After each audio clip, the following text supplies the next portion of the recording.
Le Noël de Lucille. L'amour est dans le pré, mon plus beau cadeau? La demande en mariage de Jérôme. Meilleur souvenir, cadeau. Alors qu'on s'apprête tout juste à célébrer Noël, Lucille de l'amour est dans le pré a accepté de se plier à notre interview thématique. Et celle-ci vous réserve bien des surprises. Lucille, l'amour est dans le pré 15. À l'heure où les foyers s'apprêtent à célébrer Noël, on continue notre saga des fêtes. Pour rappel, pour cette fin d'année, Gala.fr a demandé à plusieurs stars de parler de Noël. Un souvenir, un cadeau.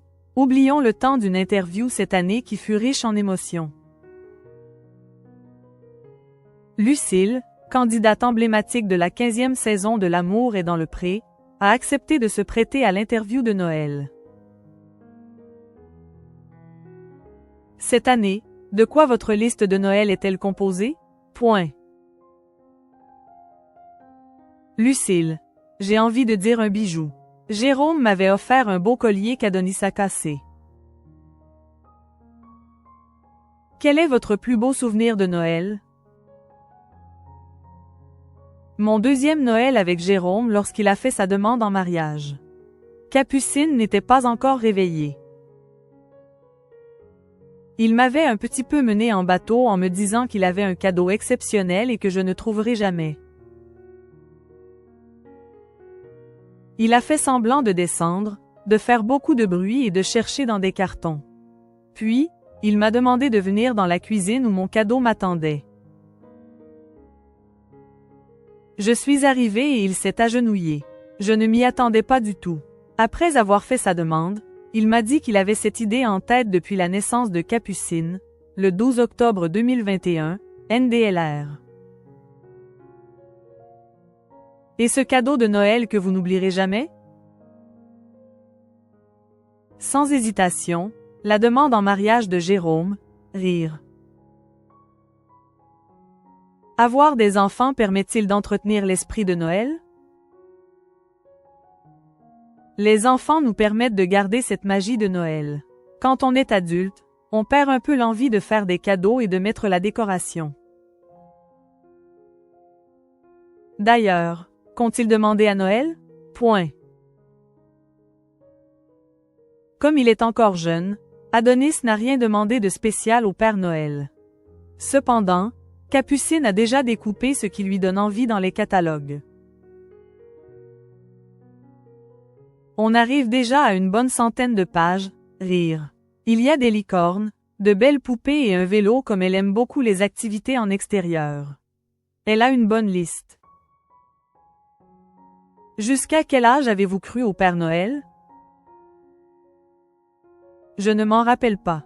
Je pense que ça n'a pas été très tard car je suis la 5e d'une grande fratrie. Du coup, je pense qu'ils ont dû rapidement vendre la mèche, rire. Si vous deviez passer Noël avec 3 personnalités, qui choisiriez-vous? Déjà, j'ai envie de dire Amandine Petit. Même si je n'ai pas encore eu la chance de la rencontrer, je pense qu'elle est très drôle. En deuxième, Brad Pitt.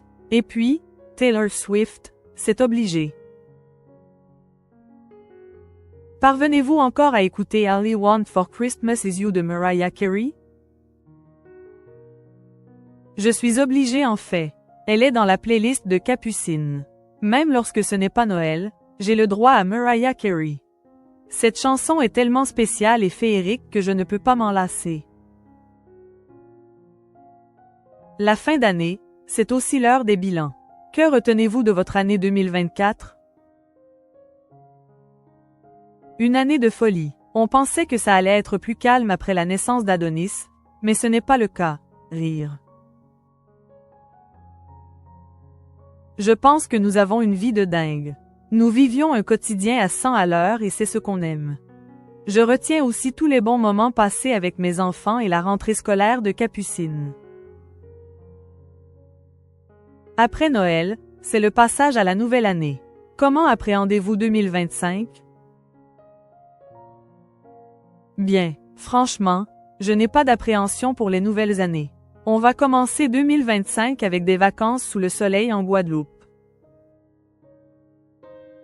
Après, pour l'instant, je n'ai pas d'objectif incroyable.